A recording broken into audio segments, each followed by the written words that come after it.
Hello students, मैंने पहले कुछ लेक्चर्स में आपको बताया था कि वर्ब क्या होती है और ये कितने प्रकार की होती है। इसके जवाब में मैंने आपसे कहा था कि वर्ब को तीन प्रकार की कहा जा सकता है, हेल्पिंग वर्ब, मेन वर्ब और linking verb. Linking verb main verb का ही पार्ट होती है। कुछ ग्रामरियंस इनको अलग से पढ़ा देते हैं क्योंकि इनका फंक्शन मेन वर्ब से या टिपिकल मेन वर्ब से थोड़ा सा अलग कहा जा सकता है। इस वीडियो लेक्चर का हमारा टॉपिक लिंकिंग वर्ब ही है, जो कि हमारी तीसरे प्रकार की वर्ब है। मेरा सवाल आपसे ये है कि क्या आप जानते हैं कि लिंकिंग वर्ब क्या है? इसको लिंकिंग क्यों कहा जाता है? सेंटेंस में इसका क्या फंक्शन है, क्या भूमिका है, या ये सेंटेंस की स्ट्रक्चर को किस तरह से प्रभावित करती है? खासकर वो स्टूडेंट्स जो is, am, are, was verb को देखते ही हेल्पिंग वर्ब चिल्ला देते हैं, वो इस लेक्चर को ध्यान से सुने और समझे, क्योंकि मैं आपको बताने वाला हूं कि is, am, are, was verb हमेशा हेल्पिंग वर्ब नहीं होती। तो चलिए शुरू करते हैं आज के हमारे टॉपिक से, लिंकिंग वर्ब। यहां पर मैंने लिखा लिंकिंग वर्ब। वर्ब का मतलब आपको पता है। मैं हमेशा आपसे कहता हूं कि जब भी आपके सामने कोई वर्ड आए, कोई फ्रेज या कोई सिचुएशन आए, उसको टुकड़ों में तोड़ लो। मतलब कि उसके रूट वर्ड पे जाओ, उसके सोर्स पे जाओ कि कहां से वो आया है। एटिमोलॉजी बोलते हैं इसको, कि सोर्स कहाँ है वर्ड का। अच्छा, वर्ब के बारे में आपको पता है। लिंकिंग के बारे में आपको समझा देता हूं। लिंकिंग बना है लिंक से, मतलब वर्ब, ऐसी वर्ब जो लिंक कर रही हो। अच्छा, लिंक का मतलब क्या है? मैं जब अपने स्टूडेंट से पूछता हूं कि लिंक का मतलब क्या है, तो कुछ स्टूडेंट बताते हैं लिंक का मतलब है सर जोड़ना। अगर मैं कहूं कि मेरे यहाँ के पुलिस कमिश्नर से या यहाँ के एमएलए से कुछ लिंक्स हैं, तो क्या इसका मतलब हम जुड़े हुए हैं? क्या मतलब हम चिपक के चलते हैं? कि जोड़ने का मतलब तो ये हो गया ना। एक्चुअली में लिंक का मतलब है कोई कनेक्शन, कोई रिलेशन। जोड़ना कह सकते हैं, लेकिन फिजिकल सेंस में नहीं। एक चीज दूसरी चीज से जुड़ी होती है, केवल फिजिकली नहीं, दूसरे तरीके से भी उसको जुड़ा हुआ कहा जा सकता है। यहां पे लिंक का मतलब है कि एक चीज का दूसरी चीज से कोई रिलेशन है। किसका किससे रिलेशन है, किसको किससे लिंक किया जा रहा है। मतलब वर्ब में ऐसा क्या है, ये किस प्रकार की वर्ब है कि ये किसको किससे लिंक कर रही है। तभी तो इसको लिंकिंग वर्ब कहा जा रहा है। वर्ब को लिंकिंग नेचर की इसलिए कहा जा रहा है क्योंकि ये लिंक कर रही है। किसको किससे लिंक कर रही है, ये देखना पड़ेगा। किस तरह से लिंक कर रही है, क्या मीनिंग निकल के आ रहा है, क्या स्ट्रक्चर है। चलो पहले मैं आपको बता देता हूं कि लिंकिंग वर्ब होती कौन कौन सी हैं। कुछ यहाँ पे दो चार वर्ब लिखवा देता हूं, फिर मैं एग्जांपल्स के थ्रू क्लियर करूंगा। बी, बिकम, दोनों लिंकिंग वर्ब हैं। गो, गेट, ये दोनों भी लिंकिंग वर्ब हैं। Look, seem, appear, linking verb है। Feel, smell, taste, linking verb है। ग्रो, टर्न, लिंकिंग वर्ब है। Stay, remain, keep, stand, linking verb है। Sound, keep, reach, prove, linking verb है। लाई, लिंकिंग वर्ब है। ETC. और भी दो चार हो सकती हैं, मुझे जितनी पढ़ाते पढ़ाते या पढ़ते पढ़ते समझते समझते ध्यान में है, जितनी याद होगी मैंने लिखवा दी। तो ये वर्ब हैं या इस नेचर की वर्ब है जिनको लिंकिंग वर्ब कहा जा सकता है। अब इनको लिंकिंग क्यों कहा जा रहा है, लिंकिंग वर्ब है क्या, जरा देख लेते हैं। मैंने एक सेंटेंस लिखा, सी नोज अ टीचर। इंटरप्रेट कर लेते हैं। कोई भी सेंटेंस जब आपके सामने आए तो सबसे पहले उसको इंटरप्रेट करो, कौन सा वर्ड किस फंक्शन में है, किस पार्ट ऑफ स्पीच में है, सबसे पहले ये किया जाना चाहिए। ये है प्रोनाउन मतलब सब्जेक्ट, ऑब्जेक्ट क्या होगा नहीं, नोज है मेन वर्ब, सब्जेक्ट सिंगुलर था तो एस लग गया। अब ये मेन वर्ब है, आपको पता है जो मेन वर्ब है वो है तो ट्रांजिटिव होगी या इंट्रांजिटिव होगी। इसके बाद में वर्ड का रिप्लाई आ रहा है, यानी कि इसका ऑब्जेक्ट लिखा हुआ है। अगर ऑब्जेक्ट लिखा हुआ है तो ये क्या हुई, ये ट्रांजिटिव वर्ब हुई। ठीक है, अब एक सेंटेंस मैंने लिखा सी सॉ और टीचर, यहां पे देख लेते हैं। सी प्रोनाउन है मतलब सब्जेक्ट, सॉ मेन वर्ब है, ट्रांजिटिव वर्ब है, उसका ऑब्जेक्ट लिखा है ये टीचर, वर्ड का रिप्लाई। अब एक तीसरा सेंटेंस दिखाता हूं, लिखता हूं, जिससे आपको थोड़ा समझ में आएगा कि तीनों ही वर्ब में क्या डिफरेंस है, तीनों ही सेंटेंसेस में क्या डिफरेंस है। यहां पर मैंने लिखा सी इज अ टीचर, यहां भी देख लेते हैं। सी प्रोनाउन है मतलब सब्जेक्ट का काम करेगा, इज यहां पे मेन वर्ब है। देखो इज को देखते ही कुछ लोग हेल्पिंग वर्ब कह देते हैं, मैं उनसे कहता हूं कि अगर इज हेल्पिंग वर्ब है तो वो हेल्प करने के लिए आई होगी, किसकी, मेन वर्ब की। क्या सेंटेंस में मेन वर्ब है? जब सेंटेंस में मेन वर्ब ही नहीं है तो ये हेल्प किसकी कर रही है भैया, इसका मतलब अब इसे हेल्पिंग वर्ब नहीं कह सकते, अब इसको मेन वर्ब ही कहेंगे। ये हो गया लॉजिकल वे में तय करना ग्रामर की स्ट्रक्चर के हिसाब से कि इज यहां पर हेल्पिंग वर्ब नहीं है, मेन वर्ब है। अभी मीनिंग के हिसाब से भी मैं आपको बताऊंगा कि क्यों इसको हेल्पिंग वर्ब नहीं कह सकते, क्यों इसको मेन वर्ब कहेंगे। ठीक है, फिलहाल ये मेन वर्ब है। अब मेन वर्ब या तो ट्रांजिटिव हो सकती है या इंट्रांजिटिव हो सकती है। इसके बाद क्या लिखा है, इसके बाद लिखा है नाउन फ्रेज। भाई ये नाउन है, ये आर्टिकल है जो कि इसके लिए आया है। अब तो आप फ्रेज और क्लोज समझ ही सकते हैं। फिलहाल ये जो है ये नाउन फ्रेज है। अब वर्ब के बाद, मेन वर्ब के बाद अगर नाउन फ्रेज लिखी है तो इसका मतलब वो उसका ऑब्जेक्ट होगी। यही तो सिखा रहा हूं मैं आपको इतने दिन से, तो उसको ट्रांजिटिव होना चाहिए। अगर मेन वर्ब के बाद कोई नाउन फ्रेज लिखी है तो इसका मतलब वो उसका ऑब्जेक्ट होगी, और अगर ऑब्जेक्ट होगी तो वर्ब को ट्रांजिटिव होना चाहिए। यही तो अभी तक सीखते आए हैं हम। क्या यहां पर ऐसा है, क्या जो इज है वो यहां पर ट्रांजिटिव वर्ब है? देखो तो जरा, समझो, दिमाग लगाओ। एक्चुअली में जब मैंने आपको ट्रांजिटिव वर्ब के बारे में बताया था तो मैंने आपको बताया था कि ट्रांजिटिव इसको इसलिए कहा जाता है क्योंकि इस वर्ब में एक इफेक्ट होता है जिसे सब्जेक्ट से ऑब्जेक्ट की ओर को ट्रांसफर होना होता है। वर्ब में एक इफेक्ट है जो कि ऑब्जेक्ट पे ट्रांसफर हो रहा है।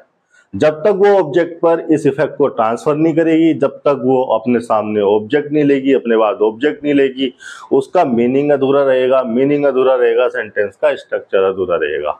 इसीलिए ऑब्जेक्ट को लिखा जाता है ट्रांजिटिव वर्ब के बाद। क्या इज में कोई ऐसा इफेक्ट है जो कि इस पे ट्रांसफर होना हो? क्या टीचर पर कोई इफेक्ट ट्रांसफर हो भी रहा है? ऐसी सिचुएशन यहां बिल्कुल नहीं है। देखो इन दोनों सेंटेंस में हम ये कह सकते हैं कि इसका इफेक्ट इस पे ट्रांसफर हुआ, इसका इफेक्ट इस पे ट्रांसफर हुआ, या ये जो मेन वर्ब है ये ट्रांजिटिव नेचर की है क्योंकि इनके बाद इसका ऑब्जेक्ट आ रहा है। लेकिन यहां पर ट्रांजिटिव और इंट्रांजिटिव का कॉन्सेप्ट लग ही नहीं रहा। वो इसलिए क्योंकि ट्रांजिटिव और इंट्रांजिटिव वर्ब होती है तब जब मेन वर्ब एक्शन हो। यहां पर देखो ये जो नोज है ये एक एक्शन है भाई, हालांकि ये कोई फिजिकल एक्शन नहीं है लेकिन मेंटल एक्शन तो है। मेंटल एक्शन को एक्शन कंसीडर नहीं करोगे आप, ये तो एक फिजिकल एक्शन है। तो आंखों को घुमाया होगा, आंखों से देखा होगा, ये तो फिजिकल एक्शन है। दोनों ही सेंटेंस में ये जो वर्ब लिखी है ये एक एक्टिविटी है, ये एक एक्शन है। क्या यहाँ पर जो लिखा हुआ इज है वो एक एक्शन है? क्या यहाँ पर कोई एक्शन किया जा रहा है? क्या सी ने कुछ किया है? यहाँ पर तो किया है उसने, यहाँ पर उसने कुछ किया है। क्या यहाँ पर कोई एक्शन है? यहाँ पर कोई एक्शन नहीं है। अगर एक्शन नहीं है तो फिर ये है क्या? एक्चुअली में ये जो वर्ब है ये लिखी गई है यहाँ पर इस सी की कंडीशन बताने के लिए या स्टेट बताने के लिए। समझिए मेरी बात को। ये जो वर्ब है इस सेंटेंस को ऊपर वाले दो सेंटेंस में हटा देता हूं, मुझे थोड़ी सी जगह चाहिए।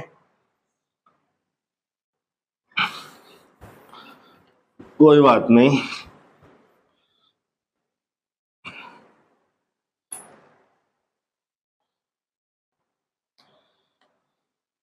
अब देखो ये जो वर्ब लिखी गई है यहां पर, इसी वर्ब को कहा जा रहा है लिंकिंग वर्ब।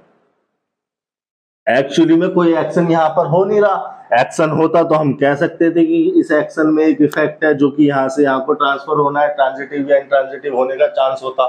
यहां पर कोई एक्शन ही नहीं हो रहा। ये वर्ब लिखी गई है इस सी की कंडीशन या स्टेट बताने के लिए। ये वर्ब एक्चुअली में लिखी गई है सी को टीचर से लिंक करने के लिए। अरे टीचर ही तो सी है या सी ही तो टीचर है, दोनों एक ही तो है। तो बस इन दोनों को लिंक किया जा रहा है। आप इस तरह से समझिए, ये एक लड़की है,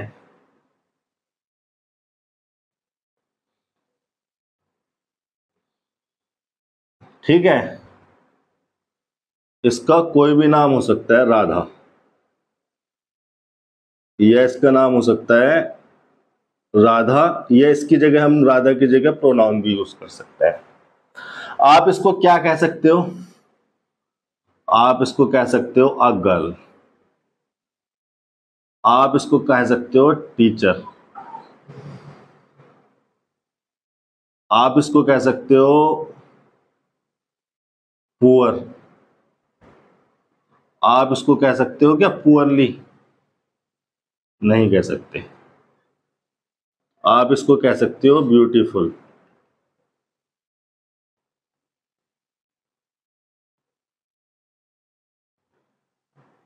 आप इसको कह सकते हो इन द किचन। अब इन सारे जो एरो हैं इनका मैं यूज क्या कर रहा हूं? इस लड़की को इनसे लिंक करने के लिए इन सारे एरो की जगह इज लगा दो। She is a girl, she is a teacher, she is poor, she is beautiful. Poorly तो हो ही नहीं सकता। क्यों नहीं हो सकता अभी बताऊंगा। She is in the kitchen. It means जिस तरह से ये एरो इस लड़की को इन सारे वर्ड से लिंक कर रहा था, उसी तरह से ये जो वर्ड है इज, इसको लिंक कर रहा है। मेरे कहने का मतलब है कि सी यहां पर कोई एक्शन परफॉर्म नहीं कर रही है, ये कोई एक्शन वर्ब नहीं है, ये एक ऐसी वर्ब है जो केवल लिंक कर रही है सी को उसके कॉम्प्लीमेंट से। जी हाँ, इसको कहा जाता है कॉम्प्लीमेंट, इसको कहा जाता है कॉम्प्लीमेंट। कॉम्प्लीमेंट का हिंदी में मतलब होता है पूरक, मतलब एक ऐसा वर्ड जो इस सब्जेक्ट के मीनिंग को पूरा कर रहा हो, ये यहां पर लिखा होता है कॉम्प्लीमेंट। कॉम्प्लीमेंट क्या क्या हो सकते हैं? कॉम्प्लीमेंट नाउन हो सकता है, एडजेक्टिव हो सकता है। ये एडवर्ब था, एडवर्ब मैनर, ये नहीं हो सकता। ये एडजेक्टिव है, ये हो सकता है। ये प्रीपोजिशनल फ्रेज है, प्रीपोजिशनल फ्रेज, ये हो सकती है। अभी मैं बताऊंगा, अभी मैं आपको बताऊंगा कि ये वर्ड क्यों हो सकते हैं, ये क्यों नहीं हो सकते हैं। मुझे थोड़ी सी बोर्ड पर जगह चाहिए। देखो मैंने एक सेंटेंस लिखा, pollution has become a big problem. Sentence को इंटरप्रेट करते हैं पहले। ये नाउन है, नाउन सब्जेक्ट या ऑब्जेक्ट हो सकते हैं, यहां ऑब्जेक्ट होगा नहीं, यहां तो सब्जेक्ट ही होगा। हैज हेल्पिंग वर्ब है और बिकम है मेन वर्ब। अब आपको मैंने अभी थोड़ी देर पहले बताया जो मेकम है वो एक लिंकिंग वर्ब है। लिंकिंग, सारी लिंकिंग वर्ब मेन वर्ब ही होती हैं, ठीक है। मेन वर्ब तो है लेकिन ये एक लिंकिंग वर्ब है, एक्शन नहीं है कोई। देखो पहचान कैसे पड़ेगी, कोई एक्शन होगा तो ट्रांजिटिव या इंट्रांजिटिव होगा, मतलब या तो इसमें एक ऐसा इफेक्ट होगा जो यहाँ ट्रांसफर हो रहा होगा या इस पे खुद पे इफेक्ट रह जाएगा। ये इसमें कोई ऐसा इफेक्ट है ही नहीं। एक्चुअली में क्या पोल्यूशन का इफेक्ट प्रॉब्लम पर ट्रांसफर हो रहा है? नहीं हो रहा ना। तो ये ट्रांजिटिव इंट्रांजिटिव का तो मतलब ही नहीं, क्योंकि ये कोई एक्शन वर्ब नहीं है, ये एक लिंकिंग वर्ब है। पोल्यूशन और बिग प्रॉब्लम को लिंक किया जा रहा है। एक्चुअली में सब्जेक्ट का कॉम्प्लीमेंट लिखा है ये जो लिखा है ये पूरा का पूरा है क्या? कॉम्प्लीमेंट है। और वैसे इसका पार्ट ऑफ स्पीच क्या है? Noun, adjective, article. Part of speech है इसका नाउन फ्रेज, नाउन है। अब नाउन कॉम्प्लीमेंट हो सकते हैं। क्यों हो सकते हैं नाउन कॉम्प्लीमेंट? भाई क्योंकि जो सब्जेक्ट है वो भी कोई नाउन प्रोनाउन होगा। भाई जो सब्जेक्ट है वो या तो नाउन होगा या प्रोनाउन होगा। तो किसी एक नाउन या प्रोनाउन के लिए दूसरा नाउन या प्रोनाउन यूज कर सकते हो ना, कह सकते हो ना ताजमहल इज ए बिल्डिंग। अगर मैं आपके सामने लिखूं भाई ताजमहल को देखकर कह सकते हो बिल्डिंग, एक तरह की बिल्डिंग ही तो है वो। अब मैं इसकी जगह एज ही तो लगा रहा हूं, अब चूंकि सेंटेंस की स्ट्रक्चर लिख रहे हैं तो यहां पे आ लगाना पड़ेगा। कहने का मतलब ये है कि ये जो वर्ब हम जिसे लिंकिंग वर्ब कह रहे हैं ये सब्जेक्ट को उसके कॉम्प्लीमेंट से, ये सबसे बेसिक वाली लिंकिंग वर्ब है बी, ये बी की फॉर्म है, ये सारी की सारी बी की फॉर्म होती है। Is, am, are, was, were, been, being, ठीक है, और बी खुद भी। कहने का मतलब है कि सब्जेक्ट को उसके कॉम्प्लीमेंट से लिंक करती है लिंकिंग वर्ब। सारी की सारी लिंकिंग वर्ब यही करती हैं। और ये जो कॉम्प्लीमेंट है वो नाउन हो सकता है। भाई एक नाउन के लिए दूसरा नाउन यूज कर सकते हैं। सीमा के लिए गर्ल यूज कर सकते हैं, राधा के लिए टीचर यूज कर सकते हैं। राधा भी नाउन है, टीचर भी नाउन है। प्रोनाउन, क्योंकि प्रोनाउन तो खुद नाउन के लिए इस्तेमाल होते हैं, इसलिए कॉम्प्लीमेंट के रूप में नाउन या प्रोनाउन आ सकता है। कॉम्प्लीमेंट का मतलब कोई ऐसा वर्ड जो उसके मीनिंग को पूरा कर रहा हो। एडजेक्टिव हो सकता है। एडजेक्टिव क्यों हो सकता है? एडजेक्टिव भैया इसलिए हो सकता है क्योंकि एडजेक्टिव का फंक्शन क्या है? एडजेक्टिव का फंक्शन है किसी नाउन को मॉडिफाई करना, किसी नाउन की विशेषता बताना। जब वो किसी नाउन या प्रोनाउन को मॉडिफाई कर सकता है, उसकी विशेषता बता सकता है, तो उसका कॉम्प्लीमेंट भी हो सकता है। कॉम्प्लीमेंट भी लगभग लगभग वही तो फंक्शन, वही तो भूमिका अदा कर रहा है, वही तो उसका रोल है। कहने का मतलब ये है कि अगर मैं यहाँ पे लिखूं गर्ल, तो गर्ल है क्या? नाउन। आप इसके सामने लिख सकते हो ना ब्यूटीफुल, ब्यूटीफुल गर्ल, मतलब ये एडजेक्टिव हो गया इसके लिए, गर्ल के लिए। जब आप इसको इस तरह से लिख सकते हो, यानी कि ब्यूटीफुल एडजेक्टिव है और वो किसी नाउन के लिए, गर्ल के लिए एक मॉडिफायर हो सकता है, वो उसके मीनिंग में कुछ ऐड कर सकता है, तो उसका मीनिंग भी पूरा कर सकता है, वो उसका कॉम्प्लीमेंट भी बन सकता है। कैसे? देख लो ऐसे, द गर्ल मैंने लिखा और मैंने इज लगाया लिंकिंग वर्ब और फिर यहाँ पे लिख दिया ब्यूटीफुल, तो ये भी तो एडजेक्टिव है। अब ये लिंकिंग वर्ब कर क्या रही है? ये लिंकिंग वर्ब इस सब्जेक्ट को इस एडजेक्टिव से, इस कॉम्प्लीमेंट से लिंक कर रही है। अच्छा, ये जो कॉम्प्लीमेंट है ये लिंकिंग वर्ब का कॉम्प्लीमेंट नहीं है। ये जो कॉम्प्लीमेंट है ये तो सब्जेक्ट का कॉम्प्लीमेंट है, सब्जेक्ट का पूरक है। सब्जेक्ट कोई नाउन या प्रोनाउन हो सकता है, उसका कॉम्प्लीमेंट है। लिंकिंग वर्ब तो केवल इसको लिंक कर रही है। लिंकिंग वर्ब तो उस जोड़ की, उस फेविकोल की तरह से काम कर रही है, उस रिलेशन को बताने का काम कर रही है।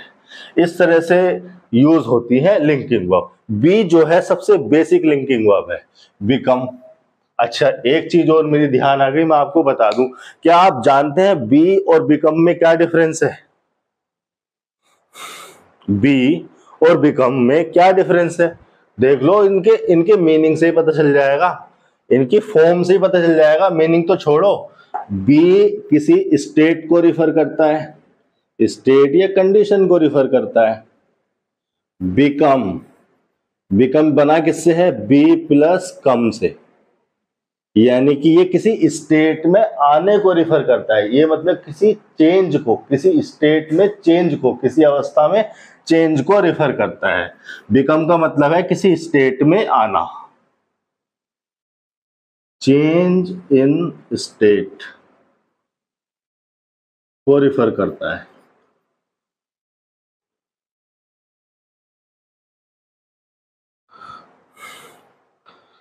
आगे की चीजें समझते हैं अगले एग्जाम्पल से।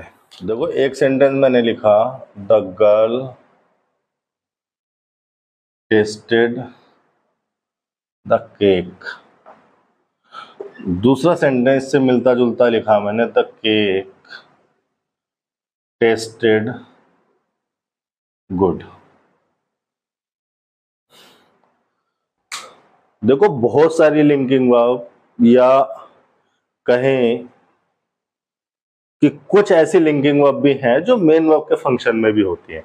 एक्चुअली में ये वर्ब का फंक्शन है जो उसका नेचर डिसाइड करता है। अगर वो एक एक्शन वर्ब के तरह से यूज हो रही है, वो किसी एक्टिविटी को रिप्रेजेंट कर रही है, तो वो एक एक्शन वर्ब कही जा सकती है। अगर वो सब्जेक्ट को उसके कॉम्प्लीमेंट से लिंक करने का काम कर रही है, कोई एक्टिविटी को रिप्रेजेंट नहीं कर रही, तो उसको लिंकिंग वर्ब कहा जा सकता है।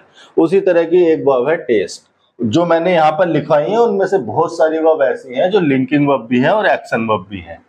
मैं चलो बाद में बता दूंगा, फिलहाल अभी इस एग्जाम्पल को समझो। ये नाउन है, ये आर्टिकल। आपको पता है इसको क्या कहोगे? Noun phrase. अब ये या तो सब्जेक्ट हो सकती है या ऑब्जेक्ट हो सकती है। ऑब्जेक्ट यहां पर होगी नहीं, सब्जेक्ट ही होगी। अब ये देखो मेन वर्ब है, वर्ब की सेकंड फॉर्म है। इसके बाद लिखा है नाउन, नाउन फ्रेज लिखी है भाई, ये नाउन और ये हो गया आर्टिकल। नाउन फ्रेज नाउन हो गया इसका पार्ट ऑफ स्पीच। क्या आप बता सकते हैं कि ये लिंकिंग वर्ब है या एक्शन वर्ब है? क्या गर्ल ने यहाँ पर कोई एक्टिविटी परफॉर्म नहीं की? लड़की गई होगी, उसने केक लिया होगा, अपनी स्वाद ग्रंथियों का यूज करके केक को टेस्ट किया होगा, मतलब कोई एक्शन हुआ है, कोई एक्टिविटी यहाँ पर हुई है, तो वर्ब क्या हो गई? एक्शन हो गई। अब एक्शन है और मेन वर्ब है, तो सवाल ये उठता है कि ये ट्रांजिटिव नेचर की है या इंट्रांजिटिव नेचर की है? ऑब्वियसली ये ट्रांजिटिव नेचर की वर्ब है। टेस्टेड के बाद व्हाट का रिप्लाई लिखा हुआ है, क्या टेस्ट किया उसने, ऑब्जेक्ट लिखा हुआ है उसका, तो ये ट्रांजिटिव नेचर की मेन वर्ब हो गई। अब इसे देख लेते हैं, ये नाउन हो गया, ये आर्टिकल, इसको कहेंगे नाउन फ्रेज। अब नाउन फ्रेज सब्जेक्ट ही होगी, यहां पर तो ऑब्जेक्ट का कोई मतलब नहीं है। टेस्टेड हो गई मेन वर्ब। आप देख के मेन वर्ब को बता सकते हैं ट्रांजिटिव है या इंट्रांजिटिव है? एक्चुअली में ट्रांजिटिव या इंट्रांजिटिव की तो बात ही तभी होगी जब ये एक्शन हो। क्या आपको लग रहा है यहाँ पर ये एक्टिविटी परफॉर्म की जा रही है? क्या केक गया होगा, उसने गुड को टेस्ट किया होगा? क्या गुड कोई पदार्थ है जिसको टेस्ट किया जा सकता है? गुड तो सबको पता है, गुड एक एडजेक्टिव है, हम बड़े शौक से लिखते हैं गुड बॉय। बॉय नाउन हो गया, गुड एडजेक्टिव है क्योंकि वो नाउन को मॉडिफाई करने के लिए यूज होता है। अपने कोर फंक्शन में, अपने बेसिक फंक्शन में, या यूं कहिए अपनी बेस फॉर्म में, वो एक एडजेक्टिव ही है। बनाने को उसको नाउन वगैरह कुछ बनाया जा सकता है जबरदस्ती, लेकिन अपने जिस फॉर्म में वो पाया जाता है उस फॉर्म में वो एक एडजेक्टिव ही है। कहने का मतलब ये है, यहाँ पर केक ने गुड को टेस्ट तो किया नहीं होगा, इसका मतलब एक्टिविटी तो यहाँ पर ये है नहीं, और जब एक्टिविटी नहीं है तो ट्रांजिटिव और इंट्रांजिटिव का मतलब नहीं बनता। अब मतलब बनता है इसके लिंकिंग वर्ब होने का। अगर ये लिंकिंग वर्ब है तो इसके बाद जो भी लिखा जाएगा वो कॉम्प्लीमेंट होगा, और कॉम्प्लीमेंट होगा किसका? लिंकिंग वर्ब का कॉम्प्लीमेंट नहीं होता, वो कॉम्प्लीमेंट होता है सब्जेक्ट का। लिंकिंग वर्ब तो उसे लिंक करने के लिए आती है, तो लिंकिंग वर्ब ने सब्जेक्ट के कॉम्प्लीमेंट को लिंक कर दिया सब्जेक्ट से। अच्छा, अगर पता ना चले ना कहीं पे अगर पता ना चले कि लिंकिंग वर्ब है या मेन वर्ब है, तो एक शॉर्टकट या शॉर्ट फॉर्म बताई जाती है कि बी की कोई भी फॉर्म लगा के देख लिया करो। जो हमारी बेस फॉर्म है ना, जो हमारी बेस फॉर्म है be, linking verb, linking verb जो है हमारी बी की बेस फॉर्म, इसकी कोई भी फॉर्म इज, एम, आर या वाज, वर, कुछ भी लगा के देख लिया करो, ये शॉर्टकट बताया जाता है। यहां पे लगाना, जरा वॉज लगाना यहां पर, the girl was the cake, meaningful नहीं है ना, अपसर्ड मीनिंग आ रहा है, इसका मतलब ये लिंकिंग वर्ब नहीं है। अगर लिंकिंग वर्ब होती तो ये वाली लिंकिंग वर्ब भी फिट हो जाती। अभी यहां लगा के देखना जरा वॉज, यहां वॉज लगा के देखना, द केक वॉज गुड, इसका मतलब ये यहां पे मीनिंगफुल है, यानी कि ये लिंकिंग वर्ब सेंटेंस की स्ट्रक्चर में फिट बैठ रही है। अगर ये लिंकिंग वर्ब फिट बैठ रही है तो ये वाली भी लिंकिंग वर्ब होनी चाहिए। और यहां पर ये इसलिए लगाया जा सकता है क्योंकि सारी ही लिंकिंग वर्ब के मीनिंग में कहीं ना कहीं बी का नेचर या बी के मीनिंग का नेचर सम्मिलित है। ये आप ध्यान से सोचोगे तो आपको समझ में आएगा। हमारे अगले एग्जाम्पल पे चलते हैं, कुछ और कॉन्सेप्ट्स, फैक्ट्स समझते हैं लिंकिंग वर्ब के बारे में। मैंने सेंटेंस लिखा, राधा इज ब्यूटीफुल।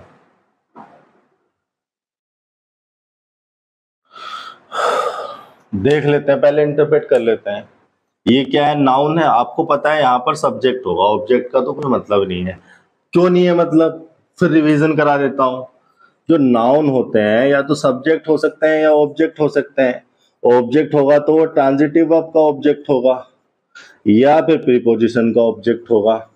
अब इससे पहले ट्रांजिटिव वर्ब लगी है क्या, कोई प्रीपोजिशन लगी है क्या, इसका मतलब ये तो सिचुएशन ही खत्म, सब्जेक्ट बचाना। फिर इज क्या है, इज मेन वर्ब है। क्या यहाँ पर एक्शन वर्ब है या लिंकिंग वर्ब है? देखो मेन वर्ब सामने आते ही अब आप देखेंगे कि वो एक्शन वर्ब है या लिंकिंग वर्ब है।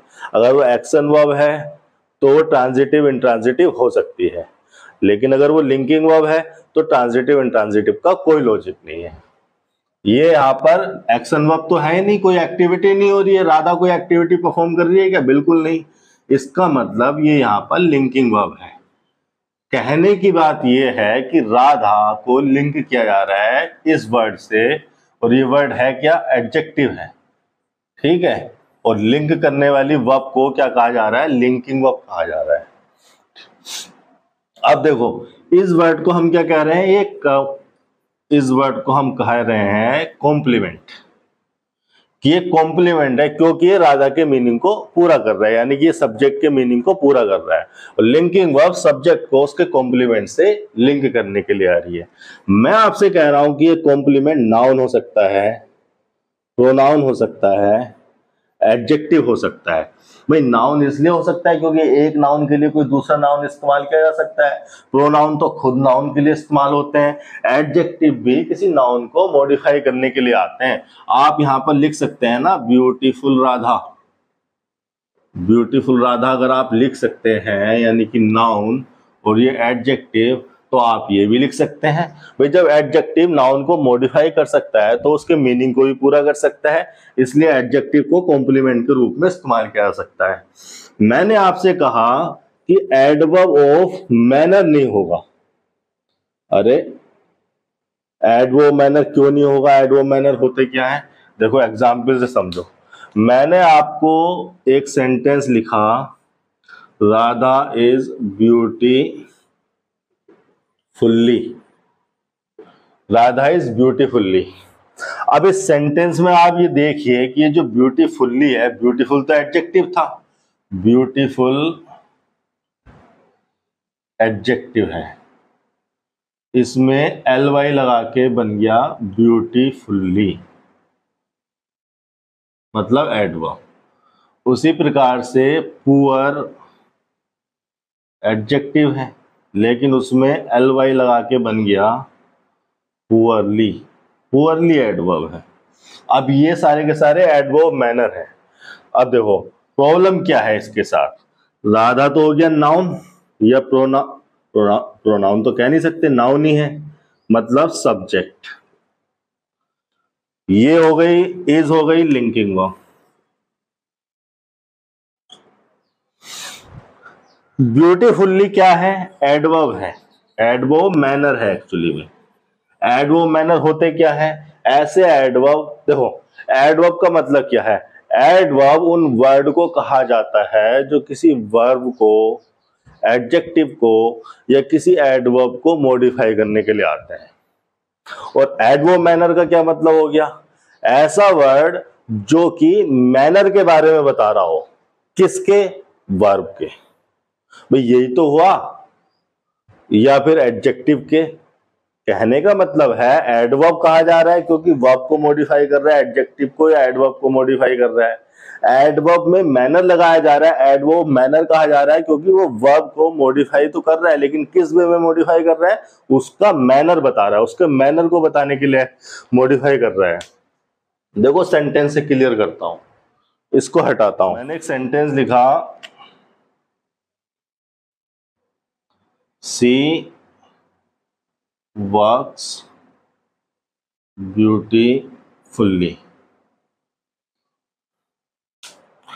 अब आपको पता है सी क्या है? प्रोनाउन है, मतलब सब्जेक्ट है। वर्क एक मेन वर्ब है। आपको सबको पता है एक्शन है। एक्शन अगर है तो ट्रांजिटिव और इंट्रांजिटिव की बात होनी चाहिए। अब इसके बाद कोई ऑब्जेक्ट तो लिखा नहीं है, लिखने का स्कोप भी नहीं है, तो इसको इंट्रांजिटिव ही कहना पड़ेगा, यानी कि इंट्रांजिटिव वर्ब है। अब इसके बाद ये क्या वर्ड लिखा है? ये एक्चुअली में अभी मैंने थोड़ी देर पहले आपको बताया, ब्यूटीफुल्ली एक तरह का एडवर्ब ऑफ मैनर है।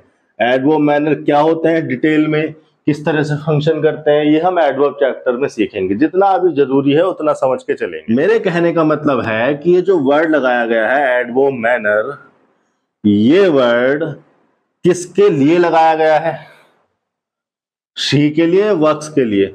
ये वर्ड आपको सबको पता है कि वर्ब के लिए लगाया गया है, मतलब मेन वर्ब के लिए ये वर्ड लगाया गया है। चूंकि ये वर्ब को मॉडिफाई करने के लिए आया है, इसीलिए तो इसको एडवर्ब कहा जा रहा है। और ये वर्ब में क्या मॉडिफाई कर रहा है? वर्ब की विशेषता बता रहा है, वर्ब में कुछ ऐड कर रहा है, वर्ब को मॉडिफाई कर रहा है। तो क्या मॉडिफाई कर रहा है? ये वर्ब का मैनर बता रहा है। एक्चुअली में एडवर्ब मैनर जो होते हैं वो हाउ का रिप्लाई होते हैं। सी वर्क्स हाउ ब्यूटीफुल्ली। हाउ के रिप्लाई की जगह ब्यूटीफुल्ली लगा दो, या ब्यूटीफुल्ली को हाउ से रिप्लेस करके देखो। यानी कि ये जो वर्ड है ये बता रहा है कि वो काम करती कैसे है, उसके काम करने का मैनर क्या है। मैनर का मतलब ढंग। भाई कोई भी जो एक्शन होता है ना, तो उसका एक ढंग होता है, उसका एक मैनर होता है। मैं बोलता हूं तो तेजी से बोलता हूं, वो चलता है तो धीरे से चलता है, वो नाचता है तो अच्छे से नाचता है। ये तेजी से, धीरे से, अच्छे से, ये जो तीनों वर्ड है या फ्रेज है, ये क्या है? ये उसका ढंग ही तो बता रही है, उसके काम करने का ढंग, उसके नाचने का, उसके चलने का, उसके बोलने का ढंग ही तो बता रही है। इन वर्ड को कहा जाता है एडवर्ब मैनर, क्योंकि ये एक्शन के बारे में बता रहे हैं, वर्ब के बारे में बता रहे हैं, इसलिए एडवर्ब, और वर्ब के बारे में मैनर बता रहे हैं, ढंग बता रहे हैं, तो इसलिए इनको कहा जाता है एडवर्ब मैनर। अब ये जो एडवर्ब और मैनर है किसी एक्शन के ढंग को बताने के लिए आते हैं। अब यहां तो कोई एक्शन ही नहीं हो रहा। जब यहां कोई एक्शन ही नहीं हो रहा तो क्या एडवर्ब मैनर लगाया जा सकता है? बिल्कुल नहीं लगाया जा सकता। तो एडवर्ब मैनर आते किस लिए हैं? एक्शन का, कोई एक्टिविटी होती है उसका मैनर बताने के लिए आते हैं।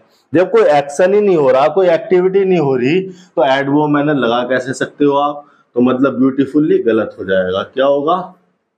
ब्यूटीफुल होगा।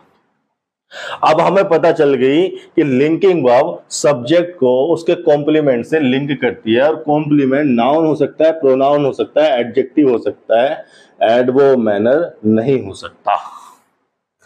एक्चुअली में दूसरे एडवर्ब हो सकते हैं, अदर एडवर्ब्स हो सकते हैं। मैं यहां पर लिख सकता हूं सी इज लेट। ठीक है, लेट क्या हो गया? सब्जेक्ट। ये हो गई लिंकिंग वर्ब। लेट क्या है? लेट है एडवर्ब ऑफ टाइम। एक्चुअली में अभी भी ये एडवर्ब तो है, लेकिन ये एक ऐसा एडवर्ब है जो किसी ढंग को या मैनर को नहीं बता रहा, ये टाइम को बता रहा है। अब टाइम तो लिंकिंग वर्ब का भी हो सकता है। लिंकिंग वर्ब कर क्या रही है? लिंकिंग वर्ब स्टेट बता रही है, यानी कि कौन किस अवस्था में है। राधा ब्यूटी की स्टेट में है, राधा ब्यूटी की स्टेट में है। ठीक है, तो ये जो वर्ड लिखा गया है ये स्टेट बताने की तो लिखे, ये रहा स्टेट या कंडीशन, यानी कि ये जो लिंकिंग वर्ब है ये स्टेट या कंडीशन बताने के लिए लिखी जा रही है। अब मैं अगर यहां पर एक सेंटेंस लिखूं, चलो पहले मैं इसको हटा देता हूं। मैंने एक सेंटेंस लिखा, राधा इज लेट। अब मैं आपसे कह रहा हूं कि ये है नाउन, मतलब सब्जेक्ट, और ये हो गया लिंकिंग वर्ब, और ये एडवर्ब ऑफ टाइम है अभी भी एडवर्ब ही है, अभी भी एडवर्ब ही, क्योंकि वर्ब के बारे में बता रहा है। लेकिन वर्ब हमारी लिंकिंग नेचर की है। लिंकिंग नेचर की जो वर्ब होती है वो स्टेट या कंडीशन को रिफर करती हैं। ठीक है, यहां पर जो ये जो कॉम्प्लीमेंट लिखा हुआ है, ये जो कॉम्प्लीमेंट हम कह रहे हैं कि कॉम्प्लीमेंट क्या क्या हो सकता है, कॉम्प्लीमेंट हो सकता है नाउन, प्रोनाउन, एडजेक्टिव, ठीक है, एडवर्ब मैनर नहीं हो सकता, अदर एडवर्ब आ सकते हैं, प्रीपोजिशनल फ्रेज आ सकती हैं। तो ये सारी की सारी स्टेट या कंडीशन ही तो है। नाउन और प्रोनाउन एग्जैक्टली में वही चीज है जो वो है पर्सन खुद। मैंने एक सेंटेंस लिखा, राधा इज पुअर। अब आपको पता है ये क्या है, नाउन है, मतलब सब्जेक्ट, ये लिंकिंग वर्ब है, ये क्या है, एडजेक्टिव ना। अब ये स्टेट या कंडीशन ही तो है भैया। जो एडजेक्टिव होता है वो स्टेट या कंडीशन ही तो दर्शाता है। क्या पुअर राधा की फाइनेंशियल स्टेट नहीं बता रहा? क्या वो उसकी इकोनॉमिक कंडीशन नहीं बता रहा? तो ये जो वर्ड लिखा जाता है एडजेक्टिव के रूप में, ये इसकी स्टेट या कंडीशन को बताने के लिए ही लिखा जाता है। अब देखो प्रीपोजिशनल फ्रेज क्यों हो सकती है। मैं यहां पर लिख सकता हूं ना, Radha is on time. Radha हो गई नाउन, ये सब्जेक्ट हो गई, इज लिंकिंग वर्ब हो गई, ये प्रीपोजिशन और ये प्रीपोजिशन का ऑब्जेक्ट।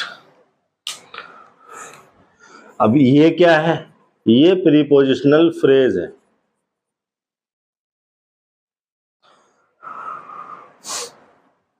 ये जो प्रीपोजिशनल फ्रेज है ये कॉम्प्लीमेंट कही जा सकती है, ये कॉम्प्लीमेंट बन सकती है किसका, सब्जेक्ट का। यानी कि यहाँ पे सब्जेक्ट जो कि नाउन या प्रोनाउन हो सकता है, प्रीपोजिशनल फ्रेज उसका कॉम्प्लीमेंट हो सकती है। ठीक है, समझ में आ गया नाउन कॉम्प्लीमेंट क्यों हो सकती है, प्रोनाउन कॉम्प्लीमेंट क्यों हो सकते हैं, एडजेक्टिव कॉम्प्लीमेंट क्यों हो सकते हैं, क्योंकि वो नाउन प्रोनाउन को मॉडिफाई करने के लिए आते हैं, तो इसलिए कॉम्प्लीमेंट भी बन सकते हैं।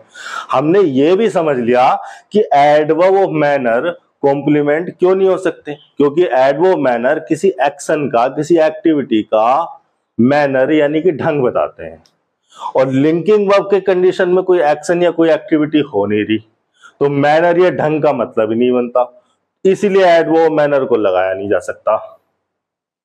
लेकिन प्रीपोजिशनल फ्रेज की क्या कहानी है, प्रीपोजिशनल फ्रेज क्यों आ जा रहे हैं? ठीक है, आ जा रहे हैं, मीनिंगफुल है, तो क्या मान ले, रट ले, याद कर ले, या इसको सेंटेंस की स्ट्रक्चर को उठा के देखें, समझें, कुछ आगे पीछे करें, कुछ ऊपर नीचे करें, देखें, समझें कि क्यों प्रीपोजिशनल फ्रेज आ सकती हैं, क्यों सब्जेक्ट जो कि नॉन प्रोनाउन है उसका कॉम्प्लीमेंट प्रीपोजिशनल फ्रेज बन सकती है अगर लिंकिंग वर्ब से लिंक की जा रही है। तो ये समझाने के लिए मैं सब हटा के कुछ सेंटेंसेस लिखने वाला हूं।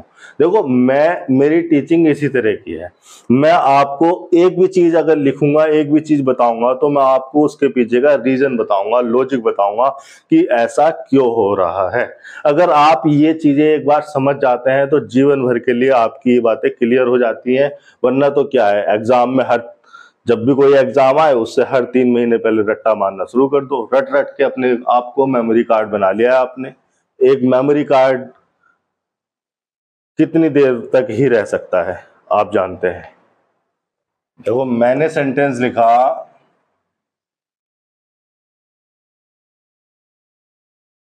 कमल लिव्ड इन आगरा। फिर मैंने लिखा Ram with Radha went to forest. इन दो सिंपल सिंपल सेंटेंस से समझा दूंगा कि मैं कहना क्या चाह रहा हूं। आप पता नहीं नोटिस नहीं करते या क्या है। कमल एक नाउन है, आपको सबको पता है, सब्जेक्ट ही हो सकता है। लिव्ड मेन वर्ब है, एक तरह का एक्शन है, तो ट्रांजिटिव है या इंट्रांजिटिव? अरे भैया ट्रांजिटिव है या इंट्रांजिटिव? क्या लिव्ड के बाद कोई ऑब्जेक्ट आना है? नहीं आना, बिल्कुल नहीं आना, यानी कि वर्ब को इंट्रांजिटिव होना है। इंट्रांजिटिव अगर वर्ब है तो ये क्या लिखी है? प्रीपोजिशन। सही तो लिखी है। जब ऑब्जेक्ट नहीं आ रहा तो अगर किसी नाउन या प्रोनाउन को जोड़ना है तो प्रीपोजिशन से जोड़ के लिखना पड़ेगा। और ये क्या लिखा है? ये प्रीपोजिशन का ऑब्जेक्ट है। ऑब्जेक्ट भी कोई नाउन या प्रोनाउन होता है। इसको हम कहते हैं भैया प्रीपोजिशनल फ्रेज। इसको कहा जाता है प्रीपोजिशनल फ्रेज। अब प्रीपोजिशनल फ्रेज का भी एक पार्ट ऑफ स्पीच होता है। क्यों? क्योंकि भैया प्रीपोजिशनल फ्रेज का एक फंक्शन होता है। कोई भी वर्ड, कोई भी फ्रेज या कोई भी क्लोज सेंटेंस में लिखी जाती है तो उसका एक रोल होता है, उसकी एक भूमिका होती है, उसका एक फंक्शन होता है। यूं ही तो वो लिखी नहीं जाती। अगर उसका एक रोल है, उसकी भूमिका है, अगर उसका कोई फंक्शन है सेंटेंस की स्ट्रक्चर में, सेंटेंस में, तो उसका एक पार्ट ऑफ स्पीच भी होना चाहिए। तो इसका पार्ट ऑफ स्पीच देखने से पहले आप इसका फंक्शन देख लो। क्यों आई है यहां पर? ये एक्चुअली में ये प्रीपोजिशनल फ्रेज सेंटेंस में आई क्यों है? ये प्रीपोजिशनल फ्रेज सेंटेंस में आई है ये बताने के लिए कि कमल रहता कहां है, यानी कि ये है वेयर का रिप्लाई। ये वेयर का रिप्लाई है और वेयर होता है एडवर्ब ऑफ प्लेस। मतलब एक ऐसा एडवर्ब जो प्लेस के बारे में बताए, स्थान के बारे में बताए। एडवर्ब इसलिए क्योंकि वर्ब के बारे में बता रहा है। एडवर्ब ऑफ प्लेस इसलिए क्योंकि ये वर्ब का स्थान बता रहा है कि ये वाला जो वर्ब है, ये वाली जो एक्टिविटी है या एक्शन है या स्टेट है, ये कहां पर हुआ है या कहां पर होगा या होने वाला है। कहने की बात यह है कि इस प्रीपोजिशनल फ्रेज का काम है, फंक्शन है, इस वर्ब के स्थान के बारे में बताना। क्योंकि वर्ब के बारे में बता रही है तो इसलिए इसको कहेंगे एडवर्ब, और वर्ब का स्थान बता रही है कि एक्टिविटी एक्शन कहां पर हुआ, कहां पर परफॉर्म किया गया, इसलिए इसको कहेंगे एडवर्ब ऑफ प्लेस। यानी कि इसका जो पार्ट ऑफ स्पीच है वो हो गया एडवर्ब ऑफ प्लेस का। तो इसको कहा जा सकता है एडवर्ब फ्रेज। कुछ ग्रामरियन इसको कह देते हैं एडवर्बियल फ्रेज, या कुछ लोग इसको कह सकते हैं कि ये एडवर्ब ऑफ प्लेस है। कुछ भी आप कह लो, लेकिन इसका फंक्शन, इसका पार्ट ऑफ स्पीच हो गया एडवर्ब प्लेस का। अब इसको देख लेते हैं। ये क्या है? नाउन। सब्जेक्ट ही हो सकता है, या तो ऑब्जेक्ट का तो कोई मतलब ही नहीं है। ये प्रीपोजिशन है। प्रीपोजिशन के बाद उसका ऑब्जेक्ट आता है भैया नाउन।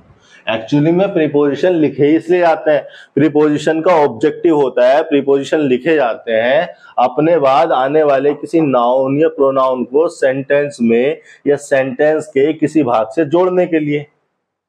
प्रीपोजिशन यहां पर इस नाउन को, जिसको कि ऑब्जेक्ट कहा जा रहा है, सेंटेंस के किसी भाग से जोड़ रहा है, इसलिए वो लिखा गया है। किस भाग से जोड़ रहा है भैया? आपको दिखाई ना दे रहा हो, समझ में ना आ रहा हो तो मैं बता दूं, ये प्रीपोजिशन इस नाउन को, जिसको इसका ऑब्जेक्ट कहा जाता है या कहा जा रहा है, इस राधा से जोड़ रहा है। तो यही तो कर रहा है। कौन से वाले राम? राधा के साथ वाले राम। तुम्हारे गली मोहल्ले में कोई राम हो सकता है, मेरे पड़ोस में भी एक राम है, मुरादाबाद, दिल्ली, आगरा में भी एक राम रहता है, लेकिन हम किसकी बात कर रहे हैं? राधा के साथ वाले राम की। यानी कि ये जो प्रीपोजिशन है इस ऑब्जेक्ट को, इस नाउन को राम से जोड़ रहा है। अब राम क्या है? राम एक नाउन है। तो यानी कि ये प्रीपोजिशनल फ्रेज किसके लिए आई है? एक नाउन के लिए आई है। और नाउन के लिए पूरी ग्रामर में कोई भी वर्ड, कोई भी फ्रेज या कोई भी क्लोज अगर आए तो उसको कहेंगे एडजेक्टिव, एडजेक्टिव फ्रेज या एडजेक्टिव क्लोज। यहां पर चूंकि ये फ्रेज है और नाउन को मॉडिफाई करने के लिए आई है, नाउन के बारे में बताने के लिए आई है, ऐसे वैसे नाम नहीं, राधा के साथ वाले नाम, तो इसको कहेंगे, चूंकि नाउन के लिए आ रही है तो इसको कहेंगे एडजेक्टिव फ्रेज। कहने का मतलब ये है मेरा, ये दोनों सेंटेंस लिख के मैंने आपको ये समझाने की कोशिश की है कि जो प्रीपोजिशनल फ्रेज हैं, जो प्रीपोजिशनल फ्रेज है, यानी कि प्रीपोजिशन के बाद कोई ऑब्जेक्ट लिखा हुआ है, ऑब्जेक्ट नाउन या प्रोनाउन हो सकता है, ये जो प्रीपोजिशनल फ्रेज हैं, ये प्रीपोजिशनल फ्रेज अपने फंक्शन के आधार पर सेंटेंस की स्ट्रक्चर, सिचुएशन, कंटेक्स्ट के हिसाब से एडजेक्टिव या एडवर्ब हो सकती है। यहां पर वो हो गई एडवर्ब और यहां पर वो हो रही है एडजेक्टिव। अब देखो ये जो है, ये वाली जो प्रीपोजिशनल फ्रेज है यहां पर एडजेक्टिव हो रही है, और ये वाली जो प्रीपोजिशनल फ्रेज है टू फॉरेस्ट, ये फिर से वेयर का रिप्लाई है, वेयर का रिप्लाई है तो ये एडवर्ब हो रही है। अभी जैसे ऊपर समझाया था वैसे ही। कहने का मतलब है कि सारी की सारी प्रीपोजिशनल फ्रेज एडजेक्टिव या एडवर्ब हो सकती है, स्ट्रक्चर के, मीनिंग के, सिचुएशन के हिसाब से डिपेंड करता है कि प्रीपोजिशन ऑब्जेक्ट को किससे जोड़ रहा है। अगर प्रीपोजिशन ऑब्जेक्ट को किसी नाउन से जोड़ रहा है, इसका मतलब प्रीपोजिशनल फ्रेज नाउन के लिए आई है, तो उसको एडजेक्टिव फ्रेज कहा जाना चाहिए। अगर प्रीपोजिशन किसी ऑब्जेक्ट को, नॉन प्रोनाउन को किसी वर्ब से, एडजेक्टिव से या एडवर्ब से जोड़ रहा है, तो इसका मतलब उसको एडवर्ब फ्रेज कहा जाना चाहिए, क्योंकि वर्ब के, एडजेक्टिव या एडवर्ब के लिए आने वाले किसी वर्ड को, फ्रेज को या क्लोज को क्या कहते हैं? एडवर्ब फ्रेज, एडवर्ब या एडवर्ब क्लोज कहते हैं। सिंपल है। इतनी बात अगर आपको समझ में आ गई है तो आपको यह भी समझ में आ जाना चाहिए कि क्यों सब्जेक्ट का कॉम्प्लीमेंट प्रीपोजिशनल फ्रेज बन सकती है। सब्जेक्ट का कॉम्प्लीमेंट जब एडजेक्टिव बन सकता है तो एडजेक्टिव फ्रेज भी बन सकती है। इतनी बात तो सिंपल है। चलो समझ लेते हैं। तो मैंने एक सेंटेंस लिखा, Radha is late, Radha is on time. ये एडवर्ब हो गया, ये प्रीपोजिशनल फ्रेज हो गई।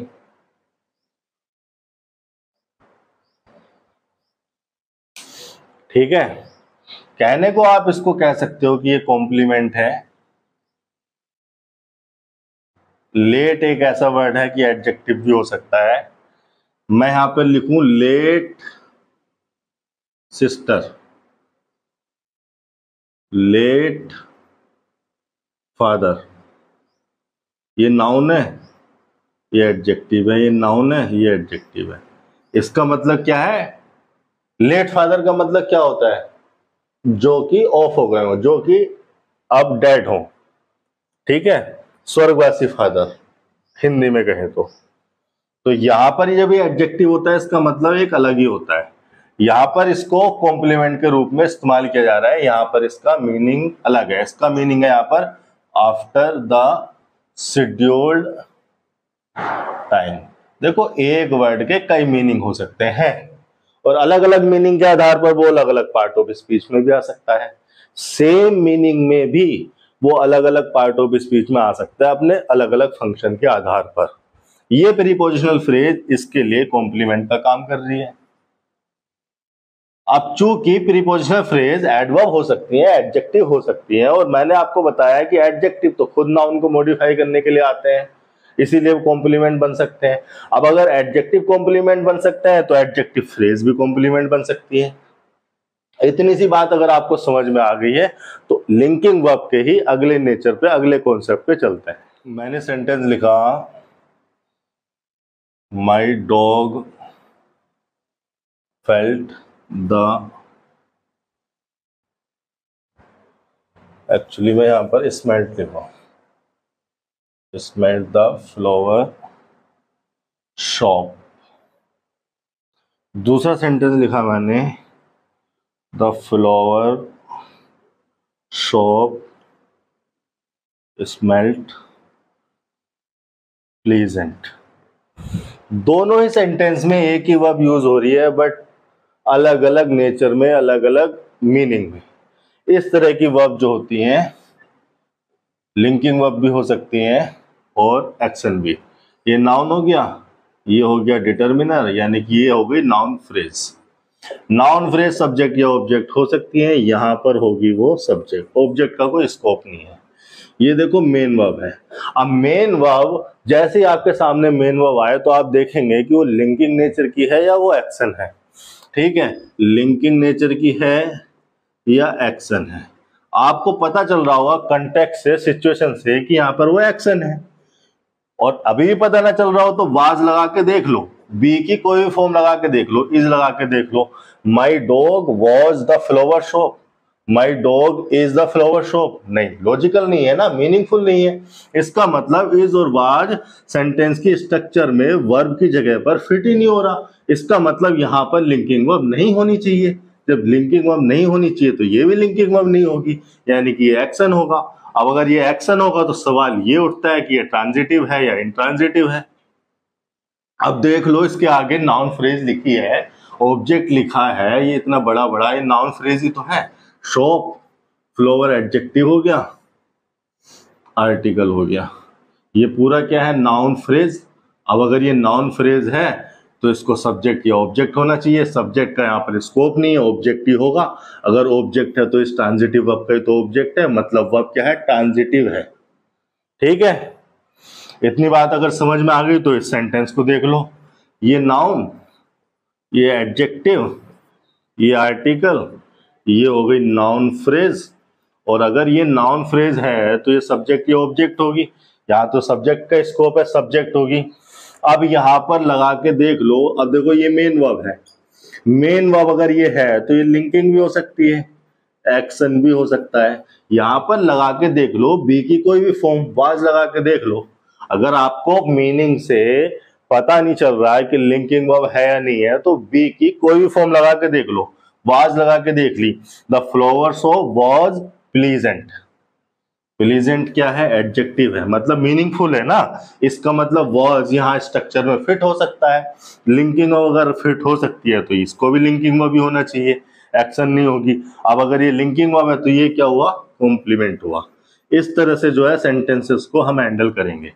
हम चलते हैं अपने अगले सेंटेंस पे। मैंने सेंटेंस लिखा, she behaved bad with her husband,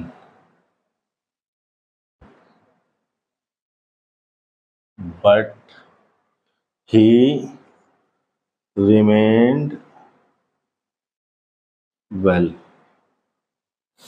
एक सेंटेंस मैंने लिखा यहां पर, कोमा लगा सकते हैं, कोऑर्डिनेट कंजंक्शन है, इन चीजों पे ध्यान मत दो, कोमा की एरर नहीं आएगी। सी क्या है, प्रोनाउन। आपको पता है सब्जेक्ट ही होगा, ऑब्जेक्ट का यहाँ कोई स्कोप नहीं है। ऑब्जेक्ट होता तो ट्रांजिटिव वर्ब का होता या प्रीपोजिशन का होता ना। इससे पहले ट्रांजिटिव वर्ब लगी है ना, प्रीपोजिशन लगी है, ऑब्जेक्ट तो ये है नहीं। और वैसे भी ऑब्जेक्ट होता तो ऑब्जेक्टिव केस में होता भैया हर। सी क्या है, सब्जेक्ट है। अब बिहेव क्या है, मेन वर्ब है। अब ये मेन वर्ब है तो एक्टिविटी है। बिहेव क्या होता है, बिहेव तो एक एक्शन होता है, एक एक्टिविटी होता है, आपके बोलने का, आपके किसी को ट्रीट करने का, एक उस एक्टिविटी को, उस एक्शन को तो बिहेव कहते हैं। तो ये तो मेन वर्ब है। अगर ये मेन वर्ब है तो ये क्या है, तो एक्शन है। अब ये एक्शन है तो ये ट्रांजिटिव भी हो सकती है, इंट्रांजिटिव भी हो सकती है। एक्चुअली में ये इंट्रांजिटिव नेचर की है। ठीक है, इंट्रांजिटिव नेचर की वर्ब है तो इसके बाद ऑब्जेक्ट तो आना नहीं चाहिए, आ भी नहीं रहा। तो ये क्या लिखा है, बैड है भैया, एडजेक्टिव। बैड क्या है, एडजेक्टिव है। Bad girl, noun adjective. Bad manners, noun और ये एडजेक्टिव। Bad habits, noun. तो बैड जो है आपका एडजेक्टिव है। अब आपको पता है एडजेक्टिव तब आ सकता है जब इस सब्जेक्ट को कॉम्प्लीमेंट की जरूरत हो, और सब्जेक्ट को कॉम्प्लीमेंट की जरूरत तब होगी जब यहाँ पर लिंकिंग वर्ब लगी हो। अगर यहाँ पे लिंकिंग वर्ब लगी है तभी तो हम कह सकते हैं कि सब्जेक्ट को उसके कॉम्प्लीमेंट से जोड़ा जाना है, इसलिए लिंकिंग वर्ब लगाई गई है। जब यहाँ पर लिंकिंग वर्ब है ही नहीं, एक्शन है, तो आप कैसे कह सकते हैं कि यहाँ पर एडजेक्टिव लगना है कॉम्प्लीमेंट के रूप में। मतलब अब यहाँ पर अगर एक्शन है तो उस एक्शन का मैनर बताया जाना है कि ये एक्टिविटी, ये बिहेव किस मैनर में हुआ, किस ढंग से हुआ। तो यहाँ पर एडजेक्टिव ना होके क्या लगना चाहिए, एडवर्ब ऑफ मैनर लगना चाहिए। एडवर्ब मैनर लगना चाहिए तो क्या होना चाहिए, बैडली।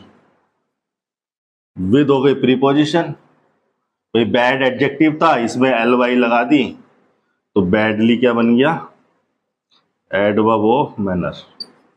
एडजेक्टिव में एलवाई लगाने से एडवर्ब बन जाता है। प्रीपोजिशन हो गई विद, उसका ऑब्जेक्ट हो गया ये हस्बैंड, नाउन, हर हो गया डिटरमिनर। नाउन फ्रेज को हम कहते हैं ऑब्जेक्ट, प्रीपोजिशन के बाद उसका ऑब्जेक्ट। बट हो गया कंजंक्शन। कंजंक्शन के फंक्शन पे कंजंक्शन चैप्टर में बात करेंगे। अभी आप इतना समझो कि ये ही क्या है, ये ही प्रोनाउन है, मतलब सब्जेक्ट। रिमेन क्या है, रिमेन यहाँ पर हो गई मेन वर्ब। अब मेन वर्ब यहाँ पर लिंकिंग नेचर की है। अब अगर लिंकिंग नेचर की वर्ब है, रिमेन क्या है, मैंने अभी आपको लिखवाई थी, रिमेन लिंकिंग वर्ब है। अगर लिंकिंग वर्ब है तो उसके बाद यहां पे लिखा जाना चाहिए कॉम्प्लीमेंट।